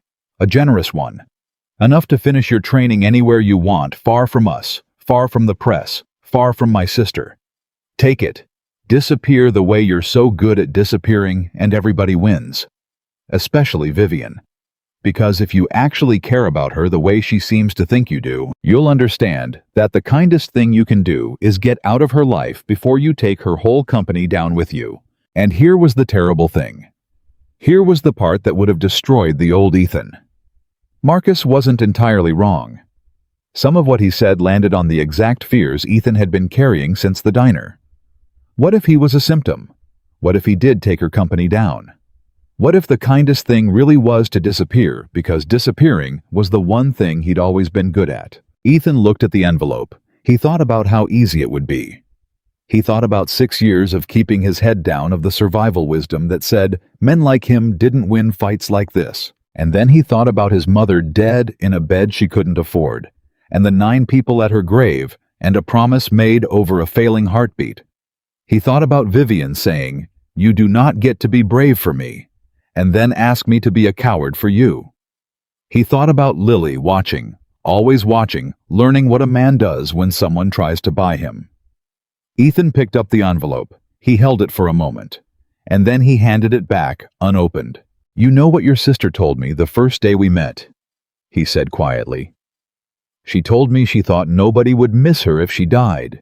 $14 billion, 30,000 employees, a brother, and she thought she'd leave a hole nobody would feel." He looked Marcus dead in the eye. "I've been trying to figure out why a woman like that would think that. And standing here looking at you, I think I finally get it." Marcus's jaw tightened. "You don't know anything about my family. I know you drove out here to a training center parking lot to buy off a man you've never met because your own sister scares you when she starts caring about something," Ethan said. "I know you'd rather have a company than a sister, and I know that when I was on my knees on that plane when she thought she was dying, the last thing that went through her head wasn't you. That should tell you something. It sure told me something." He picked up his bag. "Keep your check," Ethan said. "I don't disappear anymore. I did that for 6 years, and it cost me everything. So you go ahead and take your shot at the gala. Stand up in front of your 300 people and call me a charity case. I'll be right there. And I'll have earned every inch of my place in that room, which is more than you can say about yours." He got in his car and drove away, and his hands were shaking on the wheel, and it wasn't fear this time, it was fury, and underneath the fury something even more dangerous to a man like Marcus: certainty. He didn't tell Vivian about the parking lot. Not at first. He told himself it was to protect her, but really it was because he wasn't sure he could say it out loud, without it sounding like exactly the liability Marcus said he was. But Vivian knew something was wrong. She always knew. And 3 nights before the gala on the phone at midnight, she pulled it out of him. "Marcus came to see you," she said. It wasn't a question. Ethan closed his eyes. "How did you know?" "Because I know my brother. He wouldn't go into a fight without trying to remove a piece first. What did he offer you?" "A check, to disappear." The silence on the line was so total, Ethan thought the call had dropped. "And?" Vivian's voice was very quiet. "I gave it back. Unopened." He heard her breathe out. "Vivian, he wasn't all wrong. That's the thing. Some of what he said about being a symptom, about the guilt wearing off, about taking your company down, some of it landed. Because I've been thinking it too. What if I'm the thing that costs you everything you built?" "Ethan," her voice cracked. "Do you know what you just did? He handed you the easy way out, the disappearing act you've spent your whole life perfecting, wrapped in a check with a story that lets you call it kindness. And you gave it back unopened. Do you understand how few people would do that?" "I'm not disappearing anymore," Ethan said. I told him that. I told him I did it for 6 years and it cost me everything. There was a long silence, and when Vivian spoke again, her voice had changed. It had something new in it, something Ethan had never heard from her, something that scared him a little because of how much it made him feel. "I have to tell you something," she said. "And I've been trying not to say it because your life is complicated enough, and you've got Lily and the program, and my brother trying to end us both, and the last thing you need is—" She stopped. Started again. "When I was dying on that plane, I thought nobody would miss me. And in 3 months, you've made that not true. You and that little girl. You've made it so that if I died tomorrow, there would be a hole. There would be 2 people who felt it." Her voice was barely above a whisper. "I don't know what to do with that, Ethan. I built my whole life so I'd never need anybody. And now I do. And I'm too old and too scared, and it's the worst possible timing, but I do." Ethan sat in his dark kitchen phone pressed to his ear and felt his heart doing something it hadn't done since before Sarah. "Vivian, don't answer that, please. I shouldn't have. We have a war in 3 days, and you don't need this on top of it. Just—" She gathered herself. "Just know that whatever Marcus does at that gala, whatever he says, I'm not standing up there to protect the foundation, or my company, or even you. I'm standing up because for the first time in 30 years, I have something real, and I'm not going to let my brother take it because he's too small to understand what it is. That's all. That's everything. Good night, Ethan." She hung up before he could answer, and Ethan sat in the dark for a long time. The next morning, Dr. Reyes handed him his final program evaluation complete, signed the highest scores in the history of the re-entry program, and clipped to the front was a handwritten note. "Whatever's coming, walk in with your chin up. You earned this. Every inch." Reyes, 2 days before the gala. Ethan did something he hadn't done in 6 years. He took his old scrubs out of the box at the bottom of his closet, the ones he hadn't been able to throw away and hadn't been able to look at, and he held them, and he didn't fall apart. He'd almost finished. He was almost a nurse again. His mother had been right all the way to the end. The how had come. He'd walked through the door. He hung the scrubs where he could see them, and that night, tucking Lily and his daughter looked up at him with her mother's eyes and said, "Daddy, are you scared about the fancy party?" Ethan sat on the edge of her bed. He'd never lied to her about the important things. "A little," he admitted. "There's gonna be a man there who doesn't like me. He might try to embarrass me in front of a lot of people." Lily frowned, considering this with the seriousness of an 8-year-old. "Is he a bad guy?" "He's a scared guy," Ethan said, surprising himself, "which sometimes looks the same. But no, not a bad guy. Just a scared one." "What are you gonna do?" Ethan thought about it. Thought about the plane, and the diner, and the parking lot, and 6 years of disappearing, and a promise made over a dying heartbeat. "I'm gonna stand there," he said. "I'm gonna stand there and not run. That's the whole thing, Lilybug. Sometimes being brave is just standing there and not running when everything in you wants to." Lily nodded like this was the wisest thing she'd ever heard, and pulled her blanket up and said, "You won't run. You don't do that anymore. You told the scared guy." Ethan went still. "How do you know I told him that?" "You said it in the kitchen. On the phone. I heard you." She yawned. "I'm glad you don't run anymore, Daddy. I like it better when you stay." Ethan kissed his daughter's forehead and turned off the light and stood in the doorway of her room for a long moment. 2 days until the gala. 2 days until Marcus took his shot in front of 300 people.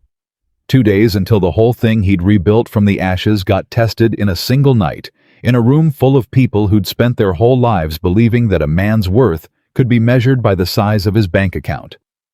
Ethan looked at the scrubs hanging in the dark waiting for him. He wasn't going to run. Not this time. Not ever again. The night of the gala.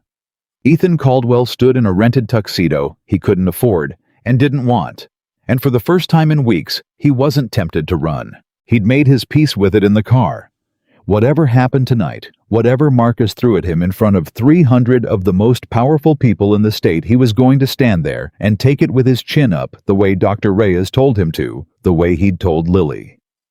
He had his final evaluation folded in his breast pocket, the highest scores in the program's history. Not because he thought he'd need to show it, but because it reminded him of something true. He'd earned his place. Nobody carried him. He climbed. Vivian had sent a car for him and Lily, and when they arrived, she was waiting inside the entrance, and the sight of her stopped Ethan cold. He'd only ever seen her in plain sweaters in diner booths and parking lots.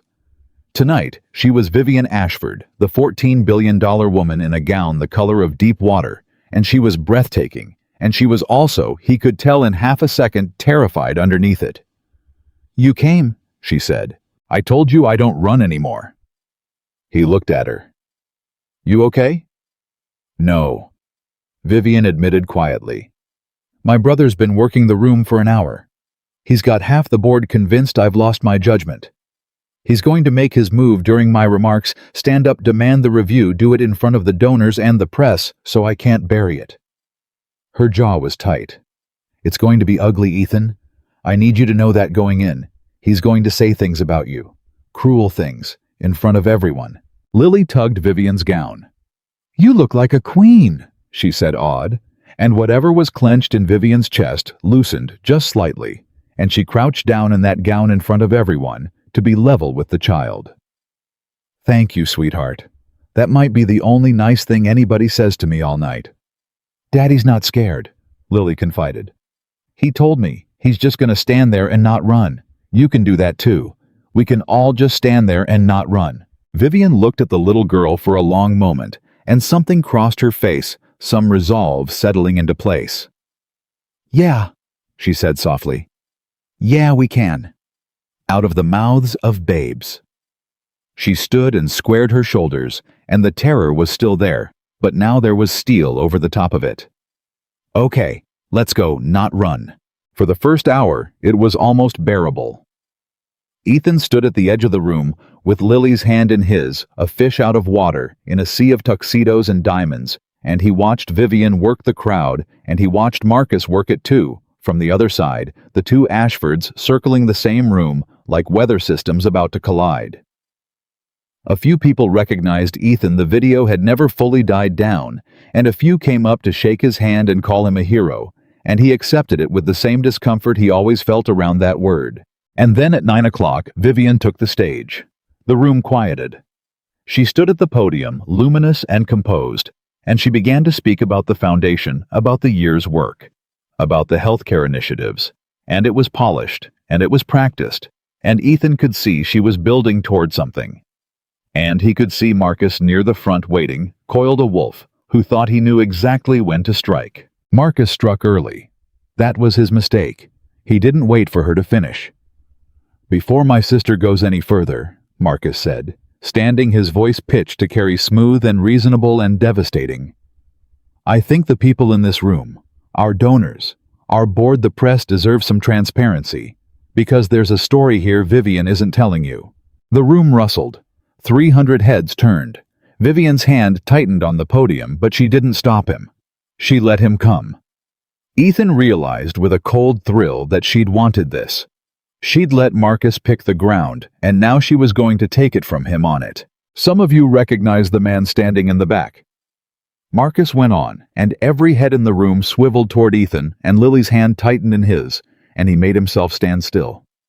"That's Ethan Caldwell, the internet's favorite hero, the man who saved my sister on that airplane a few months ago. Very moving, very viral." Marcus let it hang. "What you don't know is that since then my sister has personally funneled foundation resources into putting this man through our clinical re-entry program. A man with a 6-year gap in his career, a man who was working in a warehouse, a man she has a deeply personal relationship with, whom she bypassed our standard vetting to admit." His voice sharpened. "I'm not questioning Mr. Caldwell's courage on that plane. I'm questioning my sister's judgment. Because when the woman who runs a $14 billion enterprise starts making decisions based on gratitude, and let's be honest, infatuation, when she cancels a $1 billion acquisition and spends 3 months distracted by a warehouse worker and his child, this board has an obligation to ask whether her judgment can still be trusted. That's all I'm asking. A review, transparency, the truth." The silence in that room was a physical thing. 300 people, the press, the donors, all of them looking from Marcus to Vivian to the janitor in the rented tux in the back. Ethan felt the old shame rising, the old heat in his face, the old voice saying, "You don't belong here. You never belonged here. Run." He didn't run. And then Vivian Ashford leaned into the microphone, and she was smiling, and it was the most dangerous smile Ethan had ever seen. "Thank you, Marcus," she said, "for the transparency. Let's have some." She stepped out from behind the podium. "My brother is right about the facts," she said, her voice ringing clear through the silent room. "I did put Ethan Caldwell through our re-entry program. I do have a personal relationship with him and his daughter. I did cancel an acquisition. All true." She paused. "Now let me tell you the parts my brother left out." She turned to face the room fully. 4 months ago, I was dying on an airplane. Anaphylactic shock, my throat closing. 2 minutes from brain death. And in a cabin full of 200 people. People who had phones. People who filmed it instead of helping. One man got out of his seat. A man in the very back of the plane, the cheap seats flying to say goodbye to his dying mother with his 8-year-old daughter beside him. Her voice caught, and she let it. He didn't ask who I was. He didn't check whether I was worth saving. He got on his knees in that aisle, and he did an emergency medical procedure with his bare hands and a glass vial on a moving aircraft, and he brought me back from the dead. And then..." She stopped, steadied. And then he stood up and he walked away and he disappeared. He didn't leave his name. He didn't wait to be thanked. He didn't take a single thing. Because getting to his dying mother mattered more to him than being called a hero by any of you. Nobody in that room was breathing. I spent 4 days finding him, Vivian went on. You want to know what I found?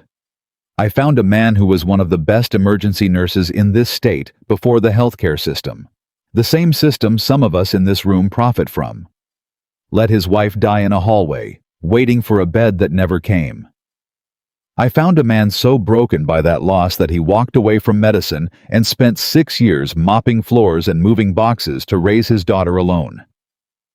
I found a man who saved a billionaire's life, and then went home to a $42 motel room to bury his mother with 9 people at the graveside.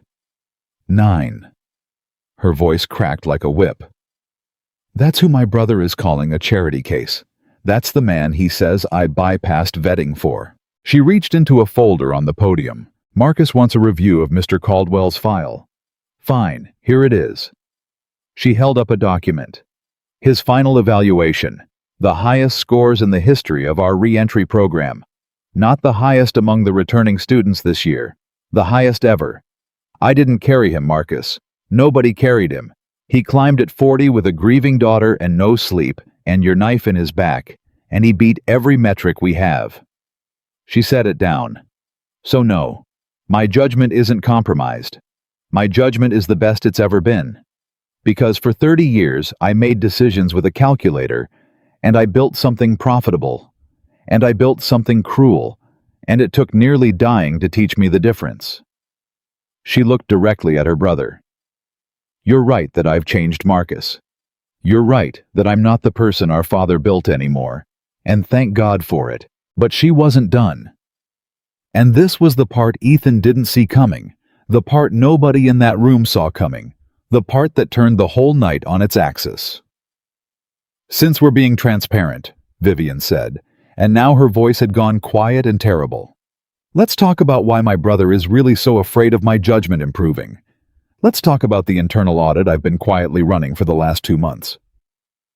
The room went utterly still. Marcus's confident face flickered. Vivian, he said low. Don't. 3 vendor contracts, Vivian said, ignoring him, her eyes never leaving her brother. Routed through a shell company. $12 million over 4 years, skimmed off the top of Foundation medical supply contracts the money that was supposed to buy equipment for the underserved clinics this gala claims to fund. I have the paper trail. I have the wire transfers. I have the shell company's ownership documents. Her voice was ice. And every single one of them leads back to you, Marcus. The gasp that went through that room was audible. Cameras came up. The press who had come for a puff piece and a viral hero smelled blood. Marcus's face had gone white. You can't prove. I already proved it. To myself and to outside counsel. And as of 1 hour ago to the FBI's Financial Crimes Unit, who I understand are very interested. Vivian's composure was absolute. You came here tonight to question my judgment by attacking the most honorable man I've ever met. You did it to distract from the fact that you've spent 4 years stealing from sick people to line your own pockets. You thought if you could make me look compromised, no one would believe me when the audit surfaced. You picked Ethan Caldwell as your shield. She let it land. You picked the wrong man. Because he doesn't run Marcus, and neither anymore do I. The gala dissolved into chaos. 2 men in dark suits who had been standing quietly by the door all evening, who Ethan had assumed were security, moved toward Marcus, with the unhurried certainty of federal agents. Marcus was talking fast now to the board, to the room, to anyone, and no one was listening, because the truth was out, and it was enormous, and it had teeth. And in the middle of all of it, Vivian Ashford stepped down off the stage, walked the length of that silent, staring room, past the donors and the press and her own crumbling brother, and stopped in front of Ethan Caldwell and his daughter. I'm sorry, she said quietly. I'm sorry I had to put you through that. I needed the room to hear who you are before I dropped the rest. I needed them to see you first. Ethan looked at her. You've known about Marcus for 2 months. Yes? You could have exposed him quietly, cleanly, without any of this. I could have, Vivian agreed. But then Marcus's version of you would have been the last thing this town heard. The charity case, the gold digger, the nobody. Her eyes were bright. I wasn't going to let that be your story. Not after you refused to let the woman who died alone on a plane be mine. She reached out, and in front of all 300 of them, took his hand. You gave me my life back, Ethan. I wasn't going to give you anything less than the truth out loud, in front of everyone who ever looked past you. Lily, who had watched the whole thing with wide, solemn eyes, tugged both their hands. Is the scared guy going to jail? Probably, sweetheart, Vivian said. Lily considered this. That's still sad, she decided. But you didn't run, either of you. Grandma would be proud, and Ethan, standing in a room full of the most powerful people in the state, with the richest woman in America holding one hand and his daughter holding the other, felt something break open in his chest that had been sealed shut for 6 years. His mother would be proud. He knew it bone deep. The how had come, and he'd walked through the door, and he'd stood there, and not run, and everything she'd promised him from that hospital bed had come true. He finished the program 11 days later. He passed his boards on the first attempt. And here was where Vivian expected him to take the easy road, the prestigious one she offered at a position at the flagship hospital network top salary, the kind of job that would have erased every hard year in one stroke. Ethan turned it down. I don't want the flagship, he told her. They were back in a diner, their diner the Bluebird off Route 9, because somewhere along the way it had become theirs. I want to go where the system fails people, the clinics, the places with 9 people at the funeral. That's where Sarah needed somebody and nobody came. That's where I'm going. Vivian looked at him across the cracked table, and there were tears in her eyes, but she was smiling. I was hoping you'd say that, she said. Because I've been thinking about what to do with a company that let a woman die in a hallway. I've been thinking a lot. She reached into her bag and put a folder on the table. I'm restructuring everything. The whole enterprise. I'm converting the profit machine my father built into something that measures itself by the people it reaches instead of the money it makes. The underserved clinics, the rural networks, the places the system forgets, that's the whole mission now. And I need people who know what it looks like when the system fails, so it never fails that way again. She slid the folder toward him. I need a director of clinical care for the community program. Somebody who's been on the wrong side of the system and lived. Somebody who won't let a bed go unready while somebody's wife dies waiting. Her voice was soft. I can't think of a single person on earth more qualified than the man who saved my life and asked for nothing. Ethan looked at the folder. He didn't open it. He didn't need to. On one condition, he said. Name it. I still work the floor. I don't want to be a director who forgot what it's like to hold somebody's hand while they're scared. 2 days a week minimum, I'm in scrubs in a clinic doing the actual work. That's the deal. Vivian laughed that real laugh he'd learned to earn. You are the most impossible man I have ever met. Yes, 2 days a week. Done. He signed it. And when he did, Vivian reached across the table and put her hand over his, the way Lily had done that first day in this very booth. There's something I said to you once on the phone, she said quietly. About having something real.